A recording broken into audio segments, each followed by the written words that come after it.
Ouais, alors donc, c'est quel bord? J'ai vu qu'il y a un match de salade lundi. Il y a quelque chose qui m'intéresse.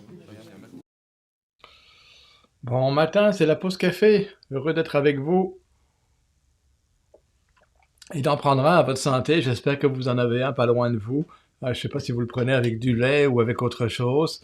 C'est le temps de la pause, c'est le temps de jaser ensemble, de fraterniser, c'est le temps de s'écouter aussi l'un l'autre. Et je vous proposerai d'écouter l'entrevue que j'ai pu mener il y a quelques jours avec l'abbé David Labossière. David, qui est curé dans le diocèse de Saint-Hyacinthe, s'interroge sur l'usage à faire des médias sociaux. Il avoue très humblement ne pas être un expert, il avoue très simplement que ses paroisses n'étaient pas prêtes au moment où la crise de la Covid est arrivée. Et donc, voilà, donc je vous propose d'écouter cette entrevue, j'en dis pas plus, puis à très bientôt.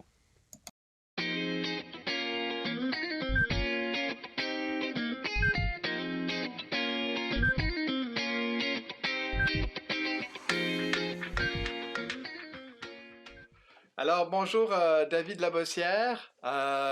David, tu es curé sur 3 paroisses. Rappelle-moi les noms des paroisses, juste pour ne pas faire d'erreur. La paroisse Saint-Ange-Gardien, la paroisse Saint-Césaire et la paroisse Saint-Paul. Bon, David, comment ça va dans le confinement? Ça va bien. J'avoue, Laurent, qu'il y a eu une période d'adaptation. Je dois avouer que les 2 premières semaines, j'ai été un peu déstabilisé. C'est la première fois depuis que j'ai terminé mes études, donc depuis plus de 7 ans, que mon agenda se vide. D'habitude, même lorsque je prends mes vacances, je ne parviens pas à vider mon agenda, donc il faut que je reporte, puis j'annule, etc. Et là, en l'espace d'un coup de fil, d'un message de l'évêché, finalement, ça s'est vidé d'un coup sec. Alors, j'ai été, je dois avouer, là, un peu sous le choc. Ben, peut-être pas sous le choc, mais déstabilisé. Là. Et c'est ça, j'ai été peut-être là, 2 semaines là, à pas trop savoir quoi faire, là, finalement, là, comment réagir.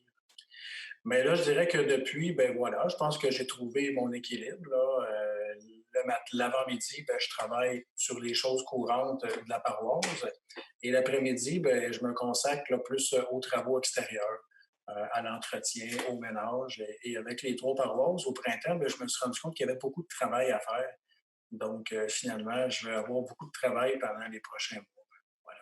Donc, même si tu ne peux pas rencontrer les gens, ou, ben, tu es quand même très, très actif dans la vie Oui, de la communauté, là, c'est ça? voilà. J'ai à peu près 75 numéros de téléphone aussi là, de personnes que je peux appeler de la paroisse. Évidemment, nous, côté communication, on n'en était pas rendu là. Donc, alors, je fais avec ce que j'ai. Puis, je suis bien conscient là, voilà, que je suis quand même assez limité là, dans ma capacité pour l'instant de communiquer avec les paroissiens. Là. Ouais. Alors, comment tu fais justement, David, pour accéder aux gens? Je sais que tu as mené beaucoup de réflexions ce temps-ci sur les outils de communication, sur la manière de pouvoir rejoindre la population, de rejoindre les paroissiens, les fidèles, dans un temps où justement on ne peut pas leur demander de venir à l'église, où nous on peut difficilement se présenter chez eux. Comment, j'aimerais ça que tu nous échanges un peu tes réflexions qu'on a eues un peu ces derniers jours, que je trouvais assez intéressantes. Elles pourraient intéresser ben, à la fois les fidèles, mais aussi d'autres prêtres qui sont dans les mêmes questions. Ben écoute, moi, il faut dire que lorsque je suis arrivé, même l'évêque, lorsque je suis arrivé en paroisse aussi, je m'étais dit qu'il faudrait là, trouver des façons nouvelles pour communiquer avec l'ensemble de nos paroissiens. L'évêque aussi nous avait souligné là, qu'il nous suggérait parmi les pistes de croissance, la communication. Alors, on s'est mis en branle pour la création d'un site web il y a déjà quelques mois. On avait prévu en septembre aussi démarrer une page Facebook. Et ensuite, aussi, on avait prévu avec le service de la DIM améliorer les communications directes avec ces gens-là.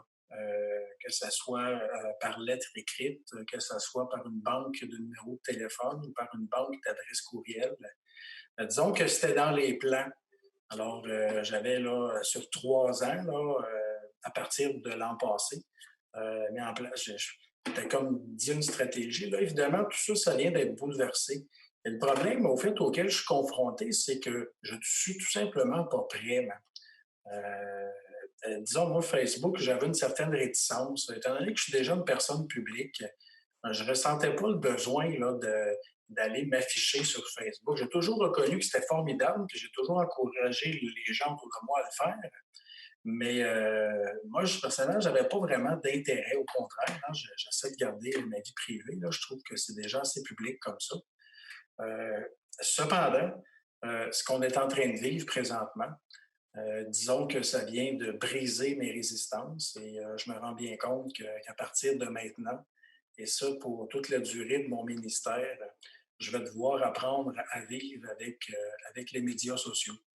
Et là, ben, ce que je suis en train de vivre, ben, c'est une période d'adaptation.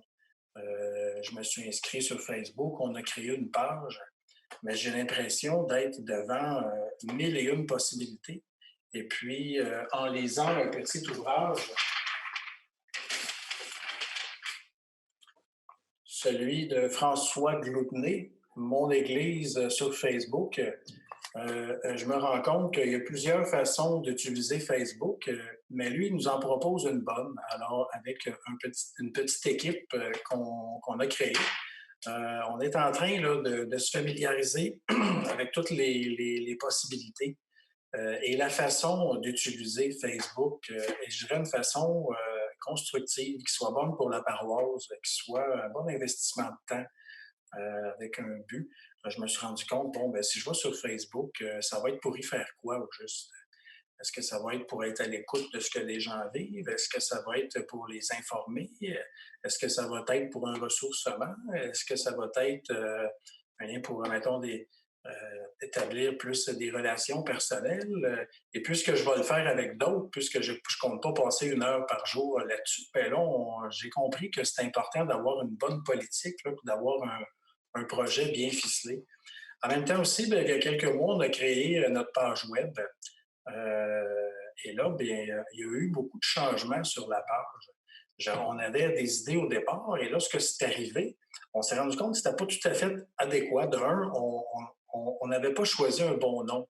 Alors, nous, on a le défi d'avoir un site pour les 3 paroisses. Alors, on avait choisi un acronyme et ça donnait paroisse-saint-cap.org. Cap pour C, Césaire, A pour Ange Gardien et P pour Paul. Mais le problème, c'est que personne ne comprenait. Et les gens n'arrivaient pas là. Alors, premier obstacle. Deuxième obstacle, la configuration de la page n'était pas intéressante. Le site web était moins là. En tout cas, bref, c'était pas exactement ce qu'on voulait. Donc, mais ça faisait partie du projet. Donc, on s'était dit qu'on se donnait 1 an. Donc, mais là, plutôt que d'être prêt en septembre, ben là, on va mettre les bouchées doubles là, pour. Alors là, on a fait plusieurs mises à jour. Et là, ben, l'étape au cours de l'été, ça va être de le remplir. Et là, j'ai comme l'impression que pour nous, ça ne donne rien d'aller trop rapidement parce qu'avec les membres de l'équipe, et moi le premier, là, il faut que je le dise d'abord et avant tout, moi le premier, je me suis qualifié là, d'attardé technologique. Alors, j'ai un retard mental là, très prononcé là, par rapport à toutes les technologies, à tous les outils. Et plutôt que de me lancer à l'eau et de me risquer de me noyer, ben, je me suis dit, ben, coudonc, je vais suivre des cours de natation, si je peux utiliser cette image-là. Donc là, j'ai des ressources de lecture. Quand la situation va revenir à la normale avec l'équipe, je pense qu'on va être dû pour une bonne formation là, avec les moyens de communication. Formation aussi pour la formation en ligne. Alors, il semblerait que ça va prendre de l'importance. Formation aussi pour mettre probablement des catéchèses en ligne ou des façons ou des nouveaux canaux pour interagir avec les parents. Euh, et plein d'autres petites choses, mais je dois l'avouer, on n'est tout simplement pas prêt. En tout cas, moi, je ne le suis pas. C'est intéressant, David, parce qu'au fond, ta réaction nous rappelle qu'au fond, en Église, sur ces questions-là, on peut humblement reconnaître que c'est vrai, on n'était pas forcément très prêt à vivre avec ces nouveaux moyens de communication. Je sais qu'il y a des groupes qui ont comparé ce que nous vivons au niveau technologique à l'apparition du livre, la révolution Gutenberg, qui a complètement bousculé les habitudes de fonctionner et pour lesquelles chacune des entités de la société dont l'Église avait à l'époque dû s'habituer, on vit la même chose avec ces outils-là. Et ce que je trouve intéressant dans ce que tu nous dis aussi, c'est de prendre quand même le temps de voir tout ce qu'on peut faire, c'est quoi les objectifs, parce que c'est vrai qu'on pourrait faire autant de bruit qu'on veut, médiatique, mais pourquoi? Et comment est-ce que ces outils-là, au fond, peuvent nous aider à soutenir la rencontre du Christ et à vivre cette rencontre-là? Alors voilà, ben écoute, ça c'est la première question, hein, qui on va tenter de rejoindre à partir et aussi qu'est-ce qu'on va offrir également à ces personnes-là. Je pense entre autres à Facebook. Euh, euh, voilà, c'est ça. Puis, étant donné qu'on est une équipe, mais le défi, c'est qu'on parle pas tout à fait d'une même voix, mais d'une voix similaire. Et qu'on ne soit pas toujours en train là, de s'appeler et de dire, ben là, je peux-tu dire ci, je peux-tu dire ça. L'idée, c'est ça, c'est qu'on se donne là, un cadre, puis une façon de procéder. Là. Puis également, c'est bien évident, moi, que sans vouloir être chauvin, ceux qui paient mon salaire puis qui vont payer tout ça, c'est mes paroissiens. C'est les 3 conseils de fabrique. Et c'est bien évident que je veux travailler en conséquence là, pour que ça soit bénéfique pour la paroisse. Alors, j'aimerais beaucoup avoir 1000 amis, mais je préférais en avoir 250 ou même juste 100, mais de mes 3 paroisses. Oui, oui.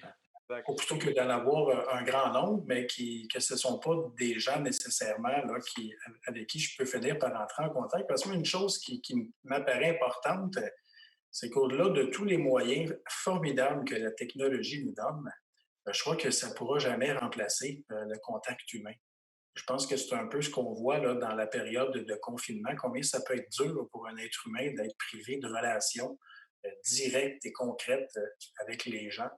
Alors, on va essayer de travailler pour faire en sorte qu'en bout de ligne, euh, les outils, l'accompagnement, ou peu importe ce qu'on va mettre en ligne, va toujours donner la chance et l'occasion à la personne de finir par rencontrer un membre de notre équipe en chair et en os à travers une relation. Là, on vient d'écouter, de lire en fin de semaine les disciples d'Emmaüs, hein, Jésus qui prend le temps de marcher avec nous. Ben, j'espère que tous ces moyens technologiques, puis l'apprentissage qu'on va en faire et l'utilisation va nous permettre, en bout de ligne, d'avoir la chance de marcher euh, avec les gens. Ben, voilà. David, une des choses que j'ai apprises dans l'utilisation de ces moyens-là, c'est qu'on est mieux de faire des entrevues courtes que des entrevues longues, comme ça les gens les écoutent. Alors, je pense qu'on va en rester là, mais tu viens de toucher, je pense, un point essentiel et une attente que tant toi-même que moi-même et que notre évêque et que les gens, je pense, ont. C'est pas simplement qu'on ait un écran qui nous raconte des choses sur Dieu, sur la vie de la foi, mais qu'à travers ces outils, on puisse vivre une réelle rencontre et que oui, ces outils ne sont qu'un appoint à des rencontres en chair et en os. Tout à fait, Laurent. J'ai comme l'impression que l'Esprit Saint est en train de me dire, bon, ben voilà, David, maintenant, après cette crise en 2020, il serait peut-être bon que tu sois présent sur ces nouvelles plateformes. Ce que j'entends particulièrement de la part du Seigneur, c'est me dire, c'est ça, sois présent de manière intelligente et efficace pour éviter de te perdre, de te disperser finalement, de perdre ton temps finalement là, et de ceux qui vont écouter. Alors, merci beaucoup pour cet entretien hein, qui a lieu grâce à ces moyens techniques. Toi, tu es là-bas à Saint-Césaire, je suis chez nous. Et David, tiens-nous au courant du développement de tes projets. Quand le site web sera prêt, envoie-nous l'adresse, on communiquera pour que les personnes puissent y accéder. Je sais que pour le moment, tu préfères qu'on n'aille pas trop vite pour avoir le temps que les choses soient mises en place. Donc, quand elles seront en place, fais-nous signe Et puis d'ici là, ben, il y a toujours le numéro au téléphone à Saint-Césaire, au presbytère, où les gens peuvent te rejoindre. Oui, et si les gens appellent dans chacun des presbytères, j'y ai laissé mon numéro de téléphone cellulaire que je ne dirai pas en nombre, mais voilà, si vous appelez là, dans chacun des secrétariats des paroisses, vous pouvez me rejoindre avec mon numéro de téléphone cellulaire. Voilà. Voilà. Merci beaucoup, David. Bonne journée. Bon déconfinement, ça s'en vient. On a hâte. On a hâte. Salut. Bye.